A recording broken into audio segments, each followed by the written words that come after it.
friends. Welcome to another episode of the 10 Laws Podcast with East Forest. I am said Forest. How's it going? Thank you for joining us, for subscribing, and for listening. This week we have Peter Broderick, the amazing artist, musician, and raconteur of all things creative. He is back on the show. I believe he was episode 80 the first time that he was here. And I love talking to Peter. He's easy to talk to, and he's a sweet guy, and he's a lot of fun, which you'll particularly see at the end of this podcast when he did something no other podcast has ever prodded me to do. He's like, hey, before we go, can we sing together? So we sang together, and we each turned on some effects on our voice, and I gotta say, it was really fun. It was really fun to make some spontaneous music in real time over a podcast. So stick around for the end.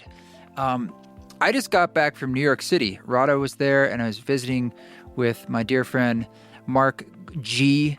of Mark Tom Photography, who's been doing a lot of video and photography work for me lately. I've known him for a long time. And my dear brother Louis and Janny up in upstate New York.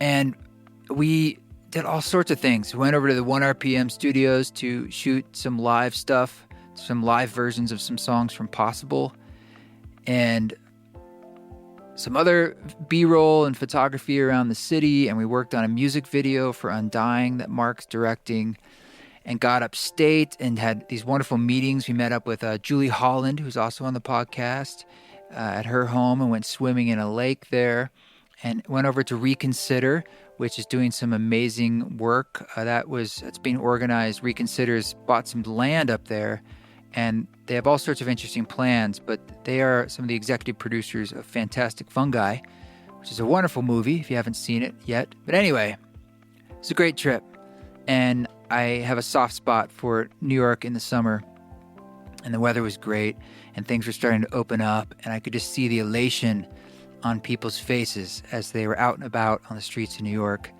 And it was great to share that space with Rada. It's sort of like a past life of mine, and it's just fun to drop in. So feeling tired, but somewhat renewed by seeing those old friends and old faces, and just kind of getting back into things over here. One of the things I'm working on is some meditations for Field Trip, because if you haven't noticed, they are exclusively hosting some content that I created right now on their Trip app. So it's free to download the Trip app by Field Trip Health. And Field Trip, as you know, Ronan was on the podcast not too long ago. They're working on ketamine clinics and therapy, and probably, I would assume, moving into the psilocybin space in the future. And I'm very interested in providing music as a way of guiding people through these experiences, as there's not a lot that exists out there, and certainly there's just not a lot that's specific for that psychedelic experience. So I have an album called In, a soundtrack for the Psychedelic Practitioner, Volume 2. That is essentially what it says it is. It is a soundtrack. It is like a volume 2 of Music for Mushrooms, except this piece of music is 2 hours, and it's a fully connected journey, and is recorded from the sessions that we did, the live stream ceremonies on YouTube Live from the pandemic. I curated recordings from those improvised live ceremonies and created a new piece that is called In. So if you want to check it out now, all you have to do is download that Field Trip app, which is, again, as far as I know, totally free, and you can just head over there to that section with the meditations and music and hit go. And I am going to be creating a few new guided meditations that will also be on that app that relate to that listening experience that I think you're really going to like, and I'm working on wrapping those up right now. The only other pieces of business is just to say that Tabula Rasa, of course, came out yesterday, depending on when you're listening to this. And the full album, the full Possible album, will culminate in July 23rd, where we'll give you all 11 tracks. Thank you for your support and patience as we roll this out and have a conversation through music and meaning together. But you can get the vinyl now. You can pre-order that before it's gone. It's this beautiful iridescent blue vinyl. You can do that over at only at eastforest.org in the store there. You can pre-order that, and that's where you can get the perfume oils. And if you'd like to get any other stuff in the store, it's always appreciates that support. As well as we have these new two pieces of clothing: this sort of modern, lightweight, super soft sweatshirt and a women's tank with the beautiful Ouroboros artwork from the Possible album that was illustrated by Evan Lawrenson. So check that out. And thank you to our council members at the East Forest Council. Those are the folks at patreon.com/eastforest who are extra supporters of this podcast and the East Forest work in general. If you'd like to check that out, just either go to my website or patreon.com/eastforest and see what you think. We have a monthly Zoom council right now that you might want to join. We also have podcast extras, music exclusives, and other mechanisms of introspection and inner joy. So see if that's your jam. And thank you again to everyone who is part of that council, and welcome to this new episode. And on that note, let's dive into this. This is our dear friend Peter Broderick coming all the way from the other side of the Atlantic, depending on where you are right now. Let's do it. Did you know that the dandelions got real tasty? Peter Broderick, welcome back. Thank you, Krishna. It's a pleasure to be here with you. Yeah. So remind us, you're in Ireland? I am. I think the last time we spoke, I was in London. I moved over to Ireland from West Coast America, Oregon in 2016, but then spent a few years in Ireland, and then my partner and I went over to London to try and, because we both travel a lot for music and stuff, so we thought it'd be handy to live in the city for a while. And then, of course, I think the last time we spoke was late 2019. So I was fresh over in London. And then, beginning of 2020, a lot of things changed. And when all the lockdowns and stuff started, we made a run back to rural Ireland, which I think was a good move. That's where your partner's from, right? Yeah. Well, she was actually born in London, but to an Irish family. There's a lot of like little bubbles in London of like, Irish communities it's all Irish people, but they all are in one part of London. So she was born there and then, grew up partly there and partly over here in the west of Ireland. Yeah. Last time we spoke, I guess it was pre-pandemic. Was it? It was, because I just recently went back and checked out our last interview just to make sure I didn't, tell this like the same exact story twice. Yeah. But it was late 2019. Yeah. Because I remember you were telling me how you were really getting into foraging and sort of things that I would think would come along with being in a more rural location, which is sort of prescient of pre-pandemic, like almost like you could sense a change coming in your body. And you're like, and I'm imagining you just deepened that as when the touring stopped. Yes, absolutely. And as I was really getting into foraging and just plants and being out in nature, so moving over to London was already a bit of a heartbreak, but I managed to find there's actually a lot of green space in London, a lot of big parks, especially in the south where we were living. So I did a surprising amount of foraging even while I was there.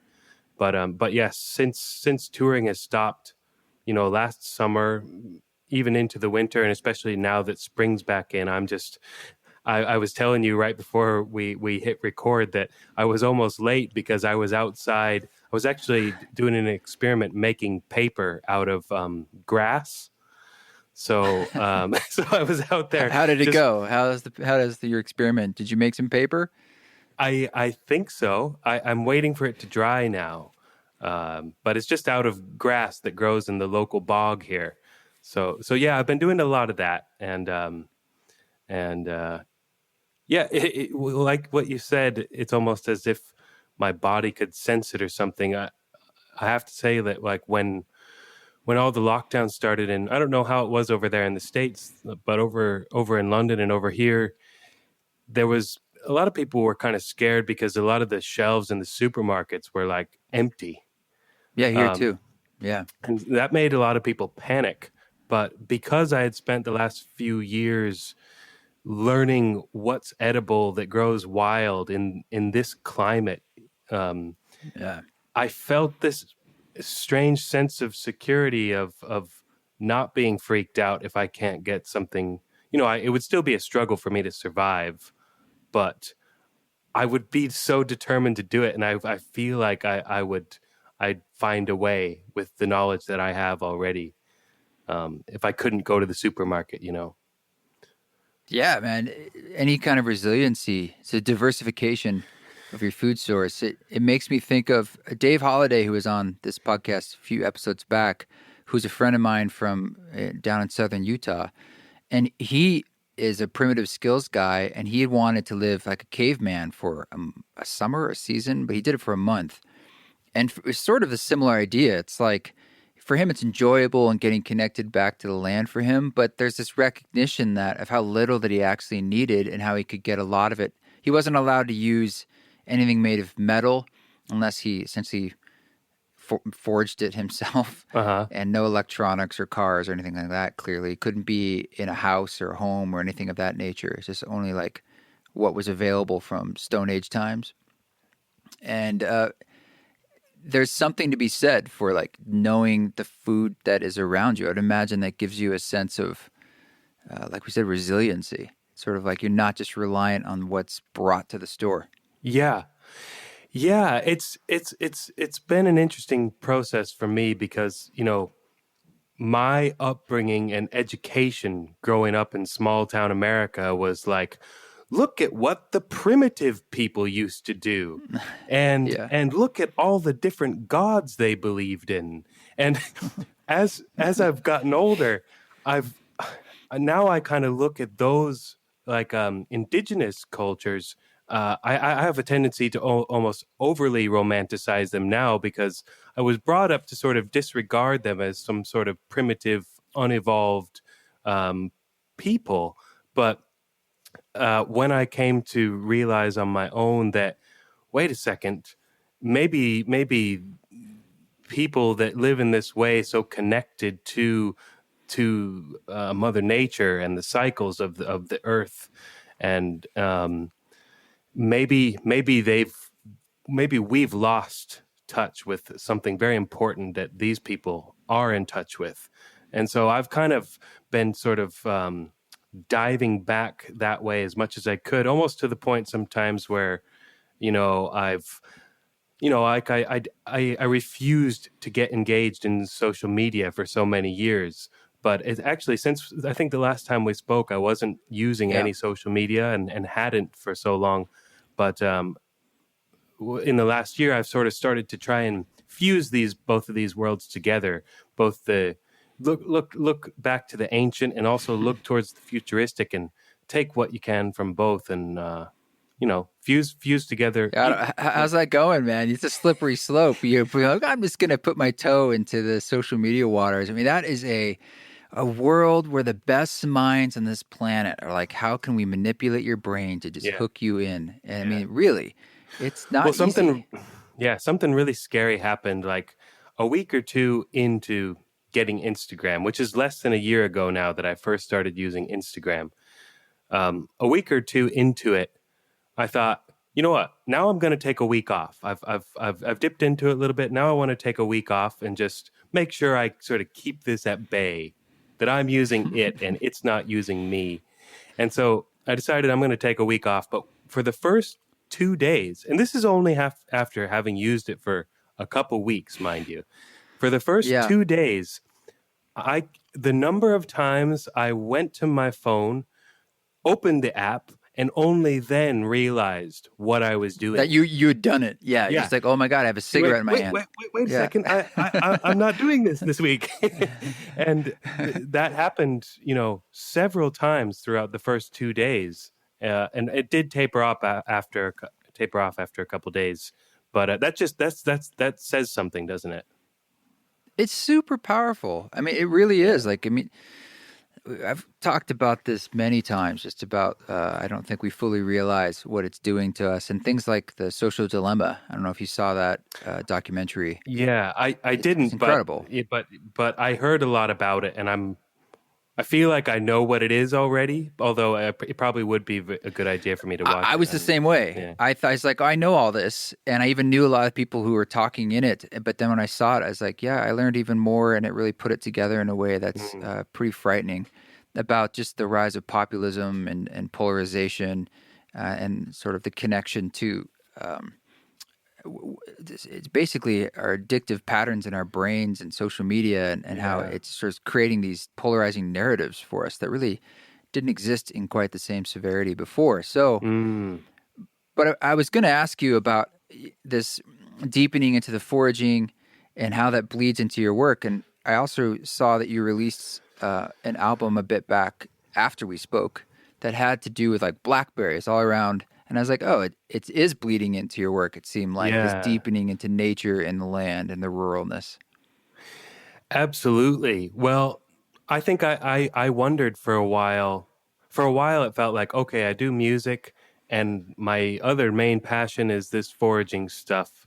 And for a while, they kind of felt like two separate ventures. But yeah, the last record I put out, they did sort of come together without me even really trying too hard. It seemed like actually the foraging stuff had so much fused into who I am, at least the story I'm telling myself of who I am, and that it just came out in the music. And sometimes in a really literal way, and sometimes in a less literal way. For instance, there's a song on there called "Wild Food," and it's kind of like I think of it as an educational song for almost for kids. It came originally from an idea of, I thought, wouldn't it be great to do an educational album where like each song is about a different plant in the wild that grows very commonly, that like dandelion. A lot of kids don't realize that the dandelions growing in your yard you can eat and have a lot of great medicinal properties. And so I thought maybe I could do an album, but it all got condensed into this one song called Wild Food. And the title itself, Blackberry, has a lot of meaning for me, because when I first started getting into foraging, I was one of those people who didn't realize that a dandelion is like a superfood. Not only is it not a pest weed. I mean, you could certainly choose to see it that way if you're trying to grow a garden and the dandelions are coming up and your broccoli isn't. But dandelions are they were the first kind of thing I fell in love with, because here's something that I was paid by my parents to take out of the yard when I was a kid and like toss into the compost. And all of a sudden I was cherishing it as a food and a medicine, and a friend. So I got really excited about all these plants that grow right around us that I didn't realize before I could utilize and have a relationship with. But the blackberry was the only one that I knew. I feel like most kids in America growing up, they haven't experienced picking blackberries. They're so common. They're so easy to identify. They're so prevalent. Please tell me you picked blackberries as a kid. Yeah, and it's also a really intense plant, like super intense. Really intense. Like it's sort of dangerous. It's like an impenetrable wall. Yeah. And yes, I love blackberries. And growing up in Oregon, we both grew up in Oregon, and they're everywhere. That's a good memory of the summers. Right. So there is a plant that you have wild food foraging experience. That is the same experience that our ancestor hunter-gatherers had. Going out, they might have procured all their food in that way, finding it in the nature with little to no cultivation. But so I started to when I first got into foraging, I wasn't excited about the blackberry because it's the only one I knew already. I was excited about all these other things, but after years of foraging, all of a sudden, I got fascinated in the blackberry. It started when I saw something online about how you can weave with blackberry vines. You can use them as a weaving material, and I started getting all these blackberry vines and making all these baskets. And this culminated. I still do it now, but these efforts culminated in making a hat. I made a hat out of blackberry vines. Kind of looks like a straw hat, but you can see me. Assuming you take the thorns off, you use a knife to scrape them off, or what do you do? The best thing to do is just cut the vine and grab a thick pair of leather gloves or just a really thick canvas cloth or something, and just run your hand along the vine, grip it tightly, and strip the vine. And this will take off all the leaves. Some of the thorns stay on, but I love, like, when you have a finished basket that has all these gnarled thorns all over it. Your hands are going to get bloody along the way, but how cool does that look? It's cool. A hat with thorns. Yes. It's very biblical. I mean, yeah. Yes. So I realized that, not only are the berries great, but you can use it for weaving. Also, the leaves make a really delicious herbal tea. You can use blackberry fibers to make cordage. So it's an incredibly versatile plant. And not only that, it is everywhere. It grows like I was saying that I did a fair amount of foraging in London. One of the things I foraged most was blackberries. Any backside of an overgrown park or an alleyway that was kind of left alone for a while, the blackberries come in. And I started to see the blackberry as this character so imagine us modern humans sort of losing touch with our ancient life way. We all go to the supermarket and we get our stuff, and hardly anybody knows what those plants look like when they're growing, let alone the wild version of that plant that it came from originally. But the blackberry is this character that we all still know. I see it as this connection between modern lifestyle and the ancient lifestyle. It's still there. I see it as like Mother Nature holding on, like, don't forget me. Like, at the very least, keep on eating these blackberries. You'll have at least a taste of this wild nature in you, And it's a vine, right? It is a vine, yeah. Yeah. So that realization just it feels very powerful to me, and I continue to regard the blackberry with this very special sort of reverence. No doubt. Yeah. I mean, you have I saw on your website a new podcast, and I feel like, is this sort of like what the podcast is? Like and I feel like at this point, I'm hoping I can play a clip of that song at the end, because it would make sense. We're talking about I've heard it, but it'd be great if we can, we're kind of diving into why you made it, where it came from, what the meaning is. And it seems to be not just a love affair of your own process of discovering your own connection to the land, but like you said, it's a kind of vine that continues to weave its way into modern life, and it's like a reminder of our past or our humanity. Yeah, or a connection to it, that past is still here with us now. Yeah. Well, tell us a little bit about this podcast, because isn't it? You've launched it, right? I just put out the first episode yesterday, and it's something I grappled with for quite some time. Like my resistance to go into Instagram, I had a resistance. I kind of thought I made this joke when I put out the podcast yesterday. I said, I've had a lot of time to reflect over the last year as to, what I'm doing and how I can best be of service.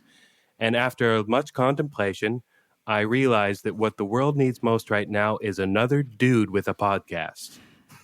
Yeah, exactly. So, you so I feel the same way. right. I keep trucking, but That's right, because somehow you've found that this is a very useful thing, and I believe it is. So I was reluctant for a while, but I had this idea to just start a podcast called One Song, where each episode is about one song, and you talk to either the person who wrote that song or just somebody who really loves the song, and you sort of just talk about the story of the song. Where did it come from? What's the story of the song? Did it change from when it was first written to, all the life it's had when it was played on stage? And has it been covered by other people? And how was it recorded and where? And basically, the conversation can go anywhere, but it always comes back to this one song. And we listen to different versions of the song. And so it's a simple idea. I'm just trying it out at the moment, but we'll see where it goes. I dig it. Yeah, it's sort of like Song Exploder meets what's the StoryCorps in a way. Someone wrote to me yesterday and they said, "Do you know Song Exploder?" And I said, "Oh no, did I steal their idea?" But that seems to be more about technical building of like a song in a very technical kind of way. Am I right? And that's not a unique idea. I mean, it's like it's behind the music basically, and it's like VH1 style. Yeah. It's just like let's get into a song and talk about why and how it was made. With an Yeah, artist. absolutely. And I think just for someone like me who has devoted the last decade and a half to touring around the globe and playing music, just with all the different musicians I've met, it's kind of just like a nice excuse to just to connect with some of those people and bring a greater context to a single song. Dude, you know a lot of amazing musicians. I think you sharing that friendship and those connections with other people in the world would be a benefit for all of us. So I'm all for it. I think it'd be fantastic. Yeah. Well, thanks for the encouragement, Krishna. I appreciate it. Yeah. Yeah. Well, speaking of touring and how much you've done and everything you've been doing, as things have been changing, like how are you feeling about the state of yourself in this greater music ecosystem? It sounds like well, before I tell you how you feel, like how are you feeling? Where are you looking? What's your outlook on the future? Well, I'm an optimistic person. I always kind of I have my down times like anybody, but I just am so I just feel so passionate about the things that I'm in love with that I just have so much energy to put into those things, and I see I don't know. I feel almost like it's difficult to say positive things amidst such a terrible situation. I think anyone who is feeling super positive right now might feel reluctant to say it too loudly, because there's a lot of fear, and there's a lot of sickness, and so yeah, I don't want to. I want to be able to honor all of that as well, but yeah, for me, it's been a real blessing to have this break. As a touring musician, it's quite a grind. It's a tough lifestyle traveling around all the time. It's not super good for your body. You find weird bits of food. You get inconsistency with your food and your sleep, and it wears you down a bit. So I think I wouldn't have stopped it of myself. I needed something like this to just press the pause button for me, and I've tried to make the most of that and take it as a time. In fact, the longer this situation goes on, the more I question how much I want to go back to the lifestyle I was doing, and I see a great possibility in that questioning of it. Like, well, how else could we do this work as musicians and creative people? How else could we approach this? That's exciting to me. I feel exactly the same thing, and it's hard because I also would not have stopped without the entire world stopping. And I also feel the pull to, like, when certain opportunities come up and I see things kind of trickling in, and I see like discussions I'm having either with myself or others about things in the future, whether it's a year or off or something. And I want it to feel more like a journey, because it is. It does feel like such a journey now. It doesn't feel like a quick trip or it's like, I'll just go do this thing, come back. I'm like, it's such a huge outlay of energy. And that hamster wheel you're alluding to, it's not just for me the actual travel and the performance. That's a huge part of it, but it's also the preparation and the rehearsal. Like if I have a gig in 3 weeks or something, I'm preparing. And it's part of now my day, and my hours of each day is like, whether it's whatever it is, there's rehearsal and preparation involved. That's a huge outlay of energy that on one hand, it's sort of like a kind of calisthenics. And I think it keeps me sharper as a musician, and it forces me to stay engaged in work and not be not doing music. But on the other hand, I recognize that it's sort of this thing that just eats up a lot of my brain cycles and hours of the day. And I'm not trying to say that's bad or good. I just noticed that like it's a kind of pressure, and I'm trying to find a way that I'm like, how can I stay engaged and keep the forward movement that I want, but also not have that just be constant. It's just all the time. There's always something I'm preparing for, and then traveling and performing. Yeah, I can so relate to that. And I don't know, man. I think there's definitely a part of me as well that kind of looks at this whole phenomenon of a musician on stage and a crowd sort of watching, sort of, physically below this musician who's up on a pedestal. And there's a part of me that thinks, what a weird way to share music. And this ties into what I was saying about, romanticizing more indigenous type of cultures, where I can't imagine music being used in that way. It would be a communal thing. Everybody's singing and dancing together. There's no one up on a stage commanding everyone's attention for hours at a time. But I think it all has its place. Sorry, you want to say something there? Well, I was just going to say, you're right. We abdicated we said, okay, yeah, everybody can sing, but we changed a while back. We said, I'll pay someone else to sing for me. Yes. Essentially. And we said, I don't do that anymore. But it's like, we all can. We all really can make music, whether you think someone does it better. But we did switch into this entertainment role where we pay people to do it better for us. Absolutely. And I think, I also think I remember when I was first coming up touring in America, and I was touring in this band with this drummer, a woman who was a good 15, 20 years older than me. And she said, Peter, you're gonna love it over in Europe if you ever get over there. She said, in America, they treat music like entertainers, but in Europe, they treat musicians like artists. And I thought, wow, and what a trip! And so there's different ways. I feel like it's become more homogenized, just even in the last 15 years when I've been touring around the world. But there are sort of different mindsets toward this stuff. But yeah, it's like, it is strange that at some point we made that decision to pay. Like, did that co-evolve with the advent of like agriculture, where here I've grown a bunch of potatoes and I own all these potatoes now, and I'm gonna hire someone to watch over my potatoes so that nobody steals them, and then I'm good to go for the next few months or whatever. And also I'll sell a few on, and now I can pay someone to do my singing for me. Right. There's a lineage there for sure. You could trace it back to the first fire at the Stone Age, where we said now we control nature, and to all the way to now. But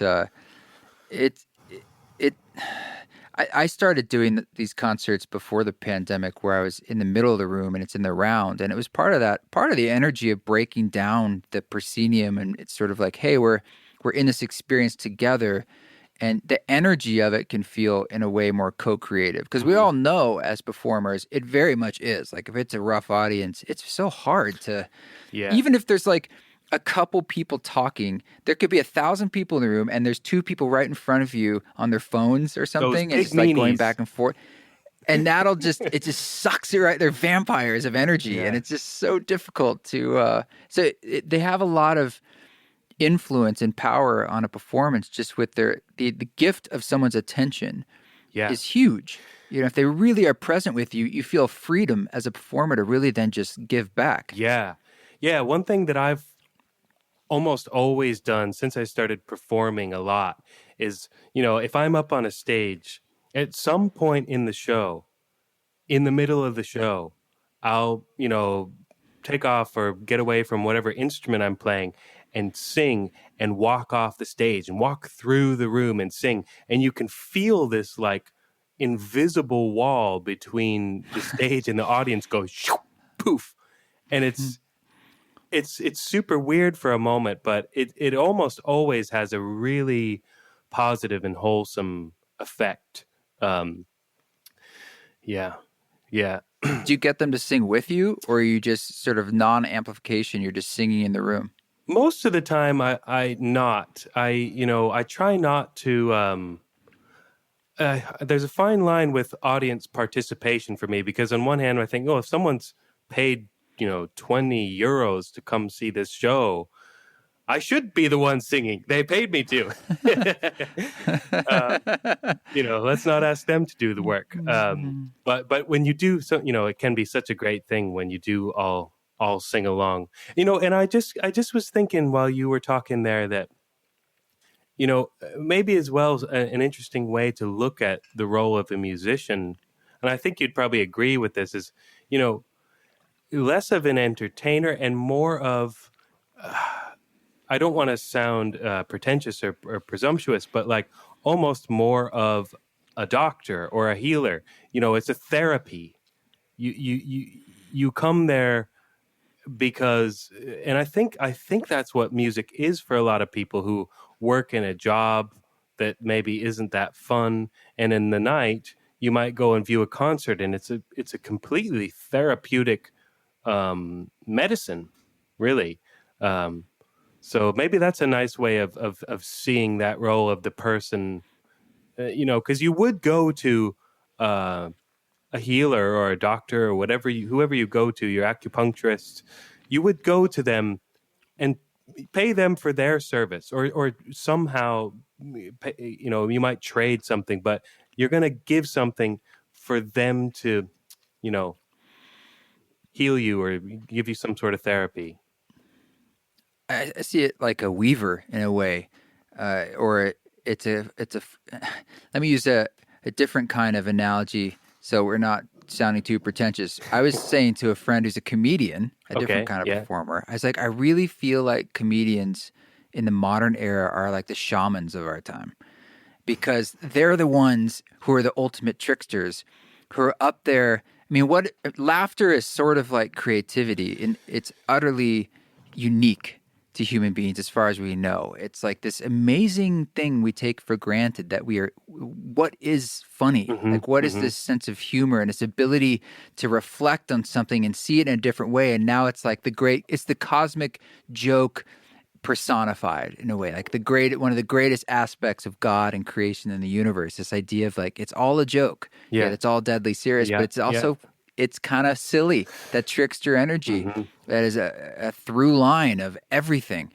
And it's so much a through line in the same way music is that through line. It's everywhere. It's just like water for fish. And so comedians these days feel like they're playing this important role of allowing us to laugh at ourselves and see the absurdity of it and just like poke a finger in. And there is clearly a kind of healing in that, a kind of catharsis in that, and a kind of like, hey, wake up. Don't take it too seriously. Yeah. And musicians do this in a different way, but absolutely, it's as It's a kind of catharsis, an emotional healing, a kind of therapy. And so in some ways, when you're on stage performing, it's kind of like you're coaxing something. You have to kind of read for yourself and the people in the room, like, what is wanting to happen and how can I try and bring that forth, that energy, whether, through what you do. And you're right, breaking down some of those walls in a lot of ways is a way of sort of breaking the spell. And maybe, it's a shock to the system. Yeah. Oh, this actually ties into there was one thing that kind of popped into my mind while sort of anticipating this conversation with you. There was one thing that popped into my mind that I thought might be interesting to discuss. And that is, how shall I frame this? In the music world that I've been a part of, not that, that's an entirely different world from what you or anybody else is a part of, but I feel like the music world that I've been a part of is largely secular. Do you know what I mean? It's a great conversation. I think about this a lot. It leaves out, and it also ties into how I was raised, my education, where we kind of very purposefully, which came about for some real good reasons. There was corruption in the church, in religion. So some people said, well, let's take that part out and let people be free to practice their spirituality or lack of in whatever way they want personally. So I see the good intention in that, but I also start to feel like there's a void. There's a bit of a void when there's no acknowledgement of the sort of spiritual, and amazingly enough, it's still hard for me to say spiritual without feeling like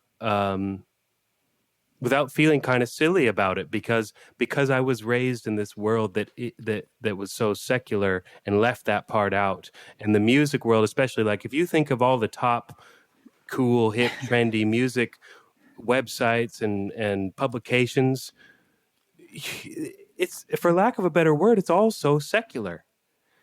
And and secular technically means not spiritual, or it's almost like devoid of spirituality, and I used to use that word for a thing to mean non-religious. Right. I was like, oh, it's a very different term, and I think it's an important distinction. Yeah, and so I was just thinking about, how we were talking about how you might go to a concert as a sort of therapy for your spirit, for your soul. It's a very spiritual experience, I think. To have that transcendent experience with music is a very spiritual thing, and yet it's so unacknowledged in a lot of the music world that I've been in, and it's almost like a no-go zone. You don't, yeah. And maybe, why is that though? And I want to talk about this because I know to some degree the world you're in, because it's a world that I looked in on from the outside for many years. Yeah. And going back before East Forest, 13 years ago, when I was in more like piano pop, in my 20s, really trying to like make it, and really trying to have that affirmation from the, let's say, industry at large. Yeah. And when I started to have my own personal revelations about what music was for me and where it took me, and I understand the word spiritual is just a word, and I know it's quite loaded, let's say, just like the word God is even more. But at the end of the day, what we're speaking about is music has this incredible ability just to deepen your sense of what it means to be alive and what all the crazy nature of being a human being. And it does this for everybody, whether they recognize it or not, whether it's metal or country or classical. It basically it enlivens things in you that feel good. It feels good to dig into all these emotional states. To me, that is deeply spiritual. And that word just means I feel larger than just my identified self in my head. Like I feel like, yes, there's more to life. There's more. Yeah. And So when I started to make music that was for myself, that the experiences I had were so powerful with psilocybin at first in my music that was just for me. I couldn't, it was such a bomb internally that I was like, I'd be an idiot to just ignore that and not talk about it and not do this because it was important to me. But there was an utter rejection from the rest of the music industry of like, oh, it's new age. You're just new age now. Or, oh, it's yoga music. You're just you're a DJ. You're a yoga DJ. And I was like, I've never DJed a day in my life. But that was the narrative that was being told about. And it just relegated. It's no longer good music. And I had this chip on my shoulder for many years. I'll be honest, I think I still have it, that I still have to work with this, where I'm like, I want my music to be just as enjoyed as any other quote unquote good accepted music of all your music and all the colleagues of the people that I admire, that I'm like, I am inspired by the music you make and your friends make because it's good music and it makes me feel all sorts of things. And I'm like, what's the difference to me? Yeah. And to me, like you said, it's all spiritual, yet most musicians I talk to on this podcast too, again, not judging them, but I ask them like, do you have any agenda with your music or a purpose like that? And they're like, not like it's totally agnostic or secular, as you say, like, not at all. People can interpret it however they like. It's just the music. It's just music. And I'm like, interesting. I mean, I'm the opposite. I'm like, I want to push people in because I think it feels good. Well, let me ask you a question. Do you think if someone's going to a show, a concert, and, you know, it has this potential to have this very therapeutic, deep, transcendent effect on their spirit, a healing. Do you think that person going to the show, does it help them to go in with that acknowledgement and intention of the spiritual realm? Or is it like... That's what I'm wondering is, does it even matter? Is it all just the same amount sort of quote unquote spiritual anyway? Or do you sort of amplify those effects if you acknowledge that realm and go in with that intention? You have to meet people where they're at. I mean, I think if they're ready for that kind of depth of experience, then absolutely it can be deeper. But if they're not, there's no point in taking the horse to water. I heard this great phrase the other day. Someone's like, you can bring a horse to water, you can't make him drink, but you can give him a lot of salt. Right. And it's like, that was James Fadiman who said that.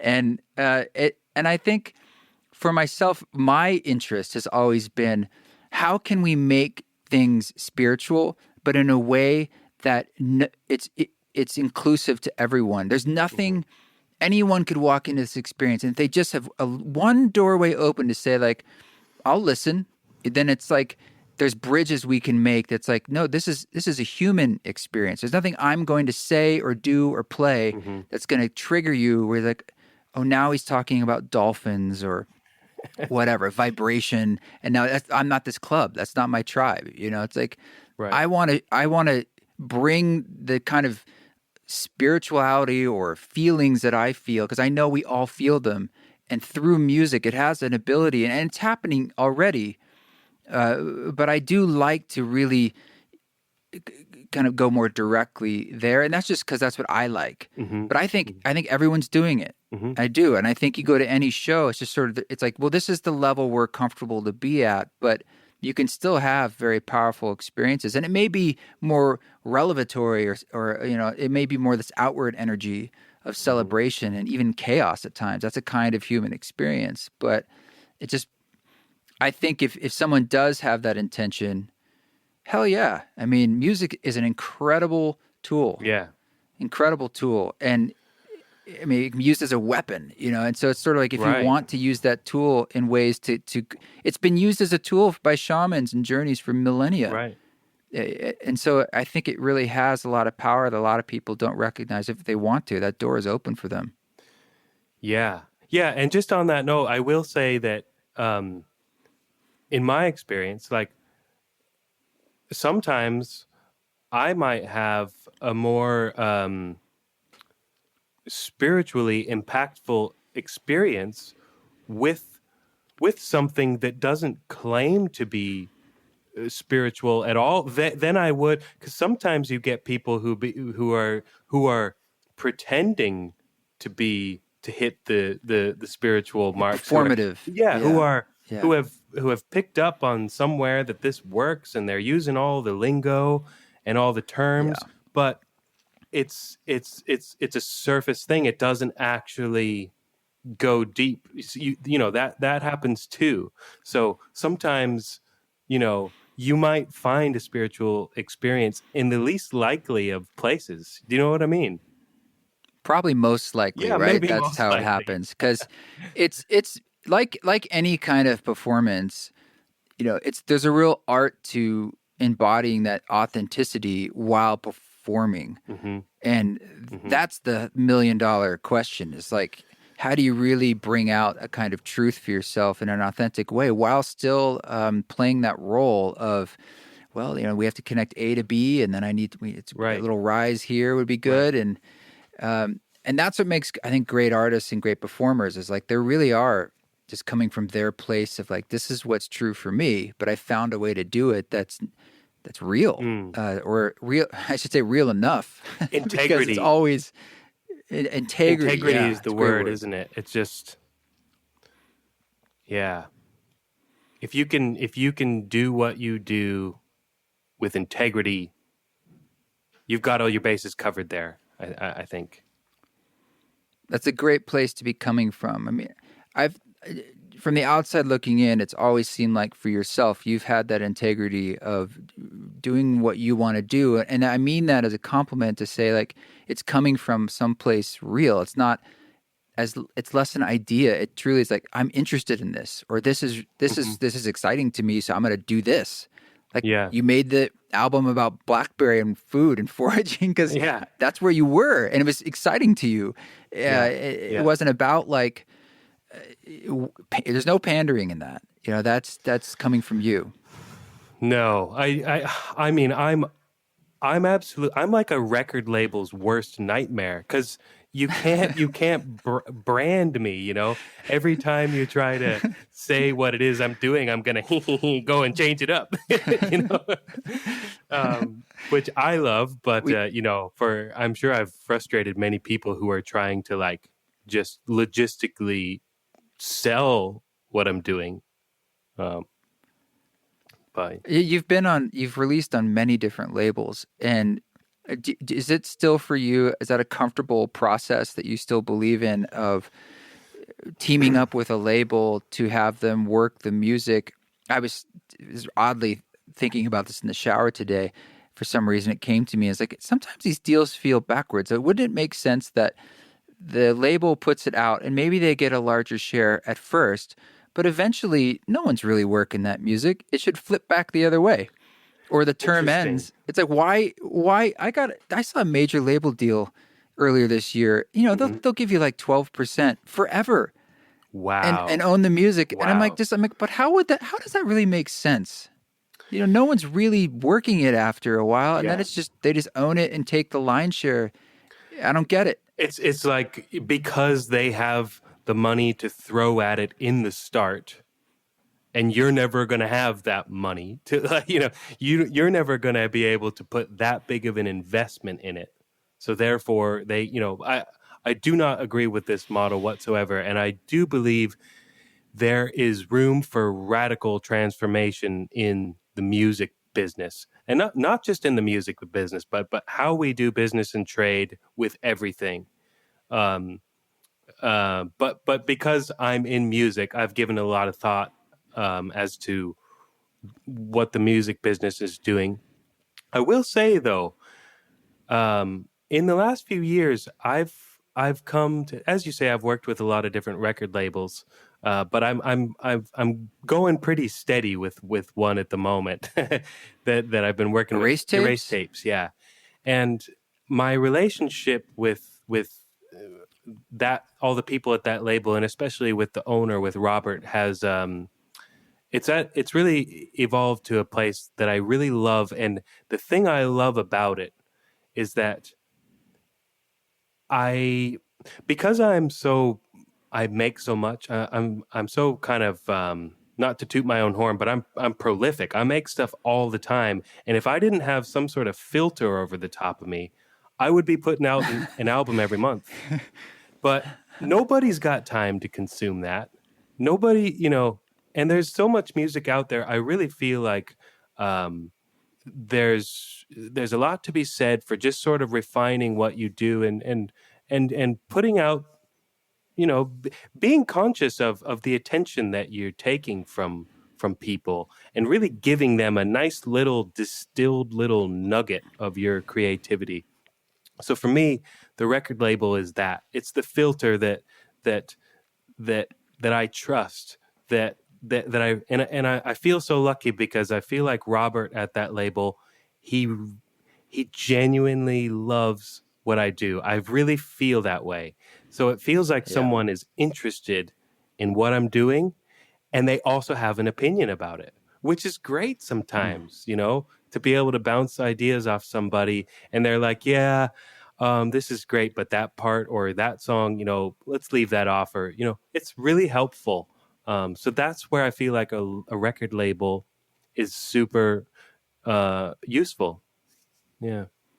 It's a creative partner. Yeah. And I mean, Erase Tapes also it's in a really amazing place and has some amazing artists on that. So, I mean, that's also a really beautiful creative space kind of stuff they're putting out. I mean, you put something out, it was an old recording from Nils Frahm put out that your name is on it. Yes. But it was like there was a song on there, maybe it was Hammers, which is something I feel like appeared on another album of his. Yes. So sort of, were you involved with that re-release? So here's the story of that. It just came out. You didn't know about it. I was aware. I was asked permission if I was okay with it. But that is a recording by Nils from I think it was made in 2009.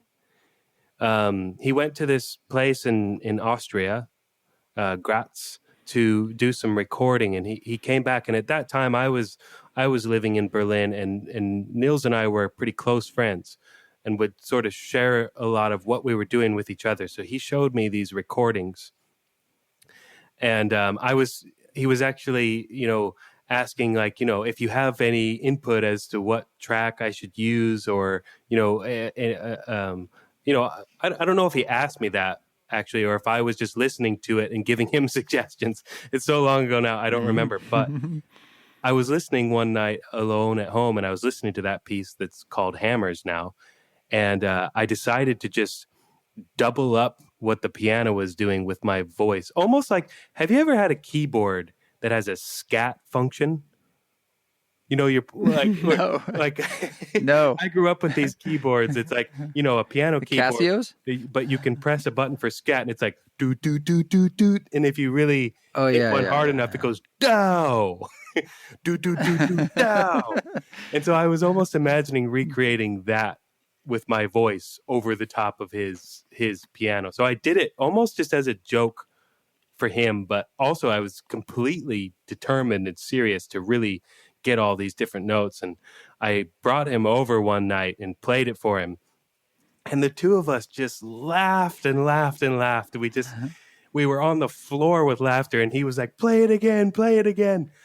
But for some reason that record got shelved, and Nils did a bunch of other stuff.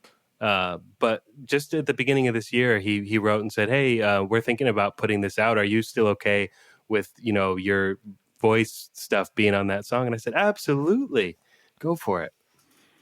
I thought you were singing into the soundboard. I don't know why. Okay. Like it was sort of like getting experimental with singing into piano mics or something. Uh-huh. Well, it's a funky little thing. I'm really happy it's out there now. It was a fun thing, as you can tell from that little story.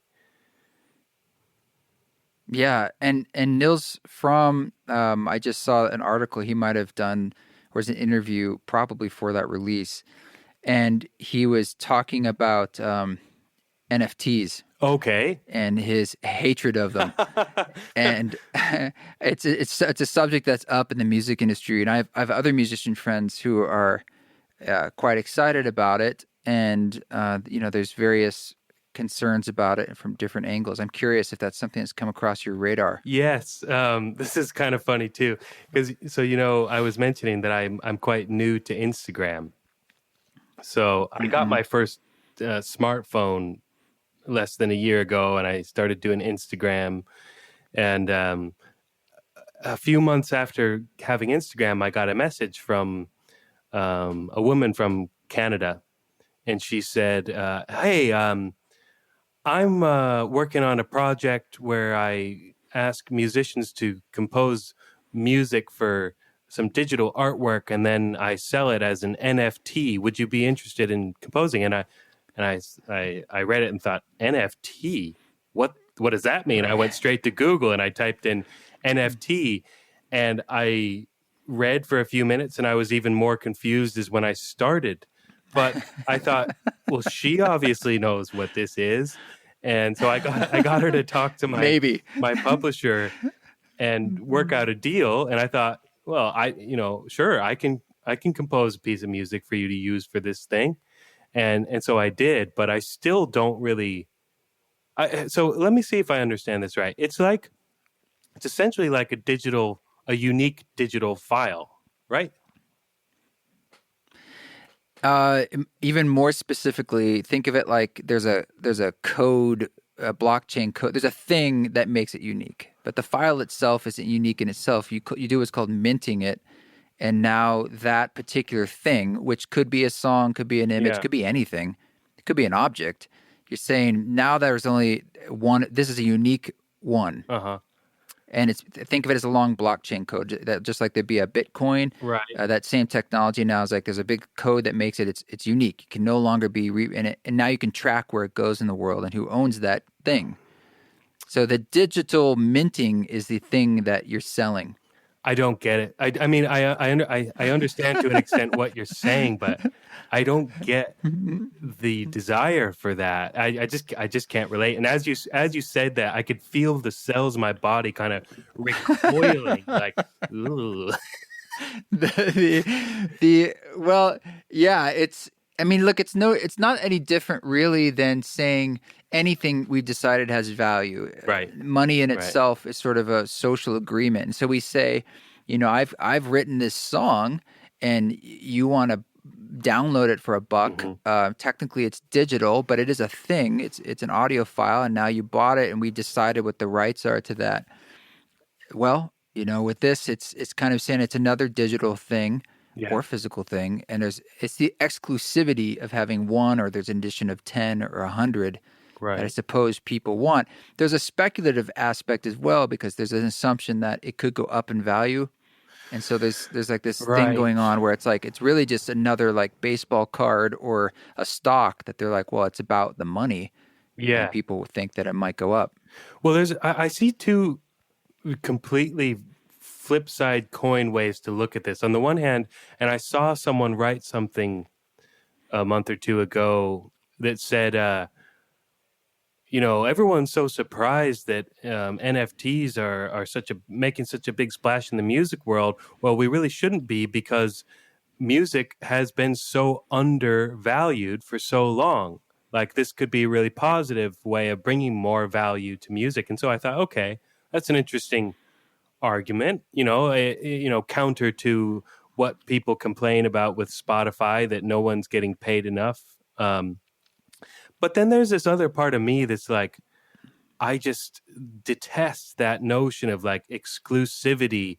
And I feel like music should be like free for all almost, I wouldn't go like, I don't think anything should necessarily be free per se, but yeah, I kind of feel like I've never personally been bothered by the fact that Spotify pays really low. I see it as like anything that helps expose something that I've made to someone out there.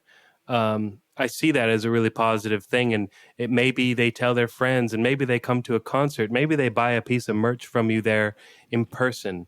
So I've never personally been bothered by that, but I can see both of these arguments, you know? Yeah, and just to point out for the people who know about NFTs, there's environmental concerns about the energy it consumes to create the actual NFT, which is a real thing. That is a real problem. Okay. And the counter argument to that is that this is something that, let's call it the industry of crypto and NFTs, is saying like they are working on as a problem that they hope to solve, but currently it is not good. So I mean, it's like it's far more than energy than you would imagine. Actually, it's very complicated. The computating power of creating these mints, it has to be verified, and that's through the whole point of it is this open global system of computers. But it could be the equivalent of many plane flights, and if you do that hundreds and thousands of times, it starts to be this exponential of like, this is quite a bit of energy. If you really think about, for something like a lot of money, it doesn't even really exist. It's not creating any good in the goods physically in the world, like stocks. Right. Wall Street is just fake numbers creating more fake numbers, right? But there is an electrical cost to that, so to speak. So that's so interesting, and that reminds me of an interesting point. Someone turned me on to this book last year that was all about the environmental impact and cost of the music business from the very start of recorded music. Where are these materials coming from that pressed the first records, and how did that evolve into CDs and then MP3s, and what is the sort of basic, they were boiling it down to like greenhouse gas emissions. What are the environmental cost of these things? And interestingly enough, you would like, maybe you wouldn't think, but I kind of had this false notion that, well, I don't like listening to music digitally, but if it does transition that way, maybe at least that's better for the environment. But just because we don't own a physical thing doesn't mean there's not a physical thing somewhere. In order to power Spotify and the digital streaming world, there's these huge underground bunkers of like machines generating and containing all this stuff. And amazingly enough, the environmental impact of digital music is the same or bigger than music in its physical form, with all the plastic and all that. Isn't that unbelievable? My favorite quote of John McCain, when someone asked him what the internet was, he said, it's a series of tubes. And but that's true, actually. Right. Like, it's a series of fiber optic tubes and these data centers. And I've seen some of these data centers. They're usually next to rivers because they need that water to cool. It's this incredible, huge, and they're usually near a power station, like a hydro or something, coal, because they need incredible amounts of electricity and cooling for the computers, the data that all this information is passing through, whether it's a Google or a Facebook data center. All of the internet is housed on servers at different places. And it's, energy is really one of the biggest things on this planet, because if you think about it, really comes down to petrochemicals and coal for electricity. That's most of our geopolitical maneuvering is for that. Yes. And besides that, it'd be water and food. And so if we can ever crack the code, it would be a big deal, to say the least. And but music is something that is becoming more prevalent and more accessible and more important in people's lives. So if anything, it's a recognition fully of an honoring of what it is. I mean, I want it to be open source and everywhere, and it kind of is moving more in that direction. It's more available, and there's more music than ever, and the ability to make it, and the creative tools that we have now are like insane, like what we can do. So you're just going to see more of that. And the only thing I see as being really disruptive for you and I would be sort of AI generated music. AI composition. it's coming, and it'll get good, I'll but give it those will robots never a run replace for their money. I'd love to see Peter Broderick versus the robots. It's like, but they can't do the live performance thing. And I think if anything, that hunger for witnessing, like you said, that integrity and that authenticity, that will only grow, because it's like we always need to be touched essentially as humans in different ways, whether it's through music and emotions. And the more it becomes impersonal and just in the ether and digitized, the more you're going to want the vinyl, the more you're going to want to see it right in front of you and hear it. Yeah. And someone singing in the audience, like you said, and walking around. Right. And that will be more unique. Right. Yeah, I think one of my hopes, and for the last many years when I've done all this traveling, I've always kind of thought like, oh, it would be great if I could do what I do more and feel just as rewarded and just as impactful, but do it right around me in my community. And my hope is that kind of I could find a way, and that we can all sort of get more involved in our own communities, because I really feel like that's where it's at, getting into creating with the people around you. It's kind of amazing to think, oh, I'll fly to China to create this experience. Like, why can't I do that here? Meanwhile, I have no relationship to the people who live right around me. It's quite bizarre. Mm-hmm. So I'm kind of hoping that as I don't know, we've yet to see how much the world does open back up and how quickly, and how much of us resume traveling and all this as much as we were before. But I'm hoping that maybe we will sort of come back to getting more engaged with our local communities.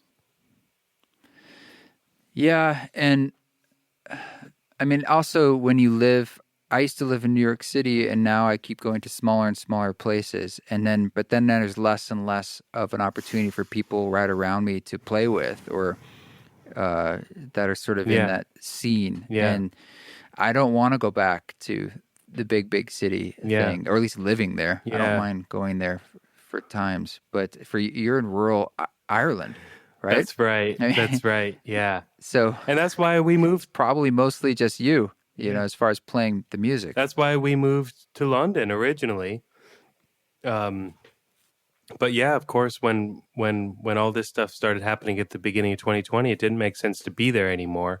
But the amazing thing about Ireland is that there's actually a really great and highly alive traditional music culture. There's a lot of people in America that are into traditional Irish music, but before the closing of all the restaurants and pubs, you would still be seeing traditional music played nightly in rural pubs in Ireland, and this is a great function of music in a very communal way, where nobody's really on the stage. Different people might take the lead at different times. Sometimes an old man might just start singing, and everybody, even though they're pissed drunk on Guinness, is quiet, shuts up, and listens to this man sing his song. So that's beautiful. It's really beautiful, and that's still very prevalent here in Ireland. It's something that if I stay here long enough, I'd love to get more involved in. Yeah. I mean, that in itself is a vestige to an old way of music that is more breaking down the walls and more about everyone has a voice. And that's really cool that that's still alive. And I would imagine that is still alive in a lot of parts of the world. It's just sort of this Western energy of commodification, NFTs. And I don't know. It's something about how can we turn something into something to sell. And it always becomes an interesting path when it's your job and it's your career. When it's like, okay, this is what I do now for my livelihood. You always want to keep an even keel about that integrity, about why am I doing this, and where can I lose my way, the shiny things that might come across my path. And you always have to reevaluate, what do I want to do, and what makes sense for me, as opposed to like where the trends are going, Absolutely. And I think ultimately for me, it's about finding what's useful, because sometimes I might have certain ideas of what I want to do, and I'll be so stubborn about them that I'll see them through and do it. But I might in the end find that it didn't resonate too strongly with too many people. And who knows, maybe it was just ahead of its time, but maybe it's also just not that useful. So yeah, I'm these days I'm trying to humble myself and just be of some use, some service, you know. Yeah. And how do you see that can happen through your work? Well, here's a very concrete example. There's a musician that I love named Arthur Russell. This is quite an amazing story, really, because I first heard of Arthur Russell by being compared to him. There was one of the first written reviews of one of the first bands that I was in likened my string playing to Arthur Russell. And Arthur Russell, for those who don't know, was a cellist, American cellist and composer, musician. He died at the age of 40 in 1992.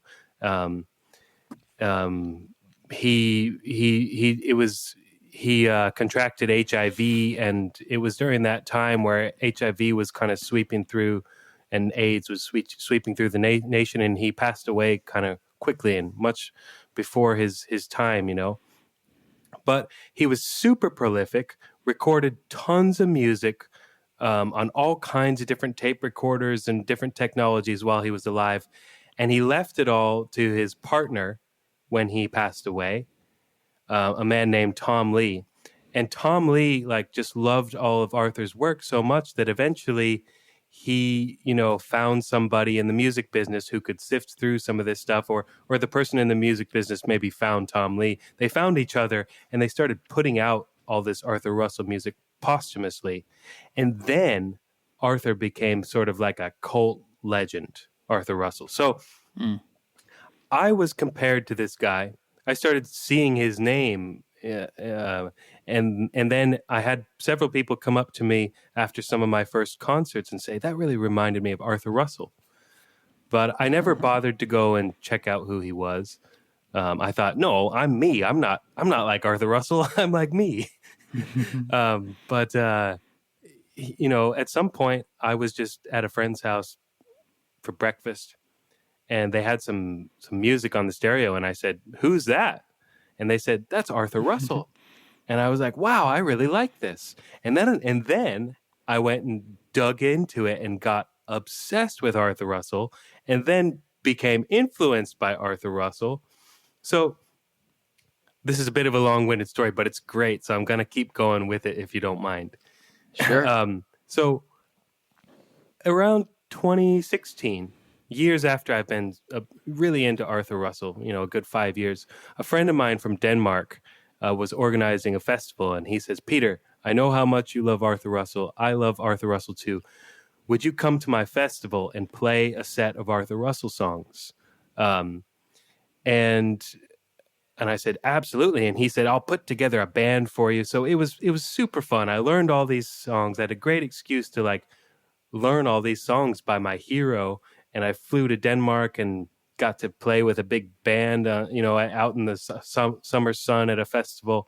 It was a great experience. And the day after that performance, I got an email from a man named Tom Lee. Tom Lee was Arthur Russell's partner. And Tom Lee says, Peter, I see he saw something online, about the show. I think he has notifications with Arthur Russell's name. Yeah. So he says, Peter, I hope you enjoyed your performance of Arthur's songs. It's really great for me and Arthur's family to see someone out there doing this. If you ever pass through New York, let me know. I'd love to meet you. And I wrote back and I said, Tom, wow, I'm so touched to hear from you. I know who you are, of course. I'm not planning to be in New York, but I do have a concert in Maine in a few months. And, maybe I could pass through New York because I'd love to meet you too. And he writes back and says, actually, I live in Maine most of the year. I'll come to your concert. So he comes to the concert. He brings Arthur Russell's niece. He's still good friends with all of Arthur's family. So we meet. We have a lovely afternoon. I play some of Arthur's songs in front of him at this concert. I go home, and then the next few days later, I get another email from Tom saying, "Peter, I'm sending you a few of Arthur's unreleased recordings just in case you might like to learn how to play them." So all of a sudden, I'm being sent unreleased material, archival material by one of my greatest inspirations, right? And I was in tears listening to, because the music was amazing as well. I thought, this should be, why isn't this out there? Some of it had really severe sound issues. Like, it sounded like came off a cassette recorder. It was really hissy. So I did some work and kind of modified the sound so that I could hear the song better. And I sent it back to Tom Lee, kind of slightly tentatively, thinking, is this weird to send this song back to him and having manipulated it? But he wrote back and said, "Hey, I'm enjoying this more than ever. And in fact, there's lots of work that has to be done like this on Arthur's archives. I'm going to put you in touch with the manager of the Arthur Russell estate." So he did, and then became this couple-year project where I was the guy who was sifting through Arthur's archives and doing audio restoration and stuff. So, and in the meantime, I keep getting asked to play Arthur Russell tribute shows. Since that one festival, I keep getting You're the guy. I'm the guy. You're so the guy they're now. like, "Hey, Yeah. I see you did this there. Come and do it here." And so I'm like, "Oh yeah, great. This is fun." But at some point I started to feel like, wait, I want to make my own music, but this is where this was the question, is what's an example of what you do that's useful versus what you might think you want to do. I at some point I realized, I guess there's a demand for this. I know I never set out to be a tribute artist. I've got my own visions and things I want to do. But if I can be of some use playing the songs of this guy that I love, heck, I'll do it. It's fun. It's super fun.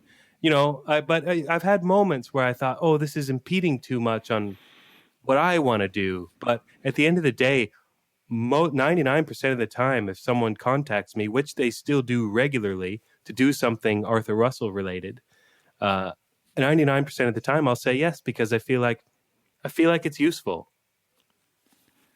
Yeah, and maybe it's not actually so separate, like yeah, doing sort of things that are your voice and his voice, and it's all the service to the same thing. But yeah, that's beautiful, man. Yeah, I think about that too sometimes in different ways, and that's a really cool story. I did see, when I was looking at your website, I think you just had done or will be doing another one somewhere. Yeah, Songs of Arthur Russell. That's right. Yeah. It's almost scary how much. Like, I think it's cool. You want me to do more Arthur Russell stuff? Okay. Well, it's not like there's a bunch of other people doing that. So it's kind of like, in some ways, it is you. You've taken the mantle. It's like a soul walk on. He's like speaking through you in a sense. So, and and you're speaking through him. It's your work too. It is. And so it is a merging of voices. Yeah, it's a super interesting project in that way, because I do feel like I would never want to just copy someone, but there's a way to, pay homage to someone, in a genuine way. And I hope that project is that, and there's always going to be people that think, oh, Arthur wouldn't have done it that way or whatever. But, if it's useful, great. And if it's fun, that's fun, cool, man. Yeah. Well, it sounds like you're doing. It seems like you're in a good place. Yeah. But I appreciate your optimistic energy, and it's good to see you making it through this time and continuing to do your thing. Absolutely, yeah, and you too. I don't know how much you've been keeping your listeners up to date with what you're doing. But if you don't run the risk of repeating yourself a bunch, I'd love to hear a bit what you're up to. I know you're mostly in Boise now, are you? You built a studio there. Yeah, I'm in it right now. Yeah. This is in the back of Rada's house, and then I'm still go down to southern Utah. I'm going there Okay. tomorrow, and that's a very unique space. And there's a studio down there that I don't own, but I use. And just started doing a little bit of gigs in the world. I just went to Costa Rica to do an Wow, event, cool. and just came back from Esalen. Oh, Now, people will great. probably be hearing this in the future, Yeah. but so some things are starting to percolate back. But we also had to cancel some events, so that was frustrating. And I've started release. I this last year recorded a lot of music, so releasing music, and that's underway. And some interesting collaborations that are coming out and yet to come out that are really fun and exciting. That's been really fun for me because, I mean, some of the better things I feel like I've been working on have been these collaborations, probably because it's got other voices in there, things I never would have thought of, and that's been like kind of they've all been very organic and like, wow, that was cool, and like, you know, and so that's kind of been slotted in here and there. And yeah, man, I'm working on a book, but that's not actually something I've talked about much because Okay. it's been this really long process that's still going. And, Can you pinpoint the lots. sort of center focus of that book? Yeah, I've never talked about this publicly, but it's a book about, it's something that I talk about a lot in my live events, and I do this in some of my concerts. They're these ceremony concerts. It's really a concert that involves a bit of meditation and sort of verbal guidance, and it all centers around this idea of choice, and that, you know, how can we fully recognize the role choice plays in our lives? And that, on one hand, seems quite obvious, but on the other hand, it's somewhat devious. Just to imagine the analogy that your hand is on the wheel of this ship that is your life, and it's there whether you like it or not. Most of us aren't making conscious choices about our active role in this thing going forward, but we can, and I would argue we should, because that is what is being asked of us. It's like, where do you want to point this thing? And you respond to what happens around you. I'm not saying you control all that, but you do. You're in conversation with it, and so it's using story to show how this has come up in my life through music, nature, psychedelics, meditation, ritual, and just life, and try to show a kind of path or recipe that maybe other people could try that works for them, so they can kind of, what are your guiding stars? What are your guiding principles in life, in essence? Very cool. Yeah. Very cool. That sounds like a great project to keep you busy as well. It's been a side thing, which it's a long, kind of boring story about how it's come to be, and then taking a left turn and then a right turn. But it's continuing to move forward. So that's kind of out there, and the podcast. And did I hear you're doing another retreats and project things with Ram Dass's archival recordings or something like that? Yeah, sort of. Just one song with John Hopkins. Oh, cool. And yeah, actually, when he and I were Zooming, I remember he turned the computer and he's like, that's the race tapes out the window. Like it's next door. Like it's like, there it is. So that's coming out. It's just one song inside his album that comes out in I don't know yet, maybe the fall. Cool. Yeah, but it's beautiful. Man, dude, beautiful, beautiful track. He essentially, I made a track and then he worked on it a bit from there. And man, did he ever take that to the next level? Cool. I can't wait to hear that. And a really, great guy, really sweet. So that's been a joy. Awesome. Yeah. Sounds like good stuff. Yeah. Things are staying busy, but still largely doing everything independently. I mean, I've added more people on here and there, like distribution stuff and so forth, but still management free, for the last year. And that's a funny phrase, management free, or in between. It's just, but that's been good and bad. I mean, things have been going really well, but I do feel a bit overwhelmed as far as in the weeds with stuff. Of course. Yeah. Wow. Well, keep on keeping on, man. Thanks so much for, there's been a few interviews that you've done over the last year that have just been really helped me sort of like center and ground myself a lot. Like your conversation with Charles Eisenstein and he's a good you did a conversation with Duncan Trussell recently as well that I just His loved. show, Yeah. So you should check out the Bioacco Malafe was one of my favorites from last year. Okay. He's not as well known, but wow. I met him through Charles, and he is in this similar line of thought of this sort of poetic way of tying it all together, and a beautiful soul. Yeah. And that was one that deeply inspired me. And I actually sampled some of that podcast for a song that's coming out later this year of him talking. Awesome. Yeah. Wow. Yeah. Well, thanks for diving in. I appreciate it. Hey, before we go, I was going to ask you if this might sound a bit weird, but I had this idea of just trying to do some sort of spontaneous improvised drone duet with our voices for people. Because it's kind of funny because we're through this technology and there's delays and glitches and stuff, but I just was more curious than anything as to what would happen if we just try and sing together for a moment through that. Well, I'm curious if I can throw on reverb. Here, hold on. Because I'm coming. Ooh, do you hear that? You got reverb. Wait, I have some reverb too. Hang on. Well, because I'm on my Apollo. I have some delay. Check this out. Can you hear that? Can you hear that? Yes.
That's a first.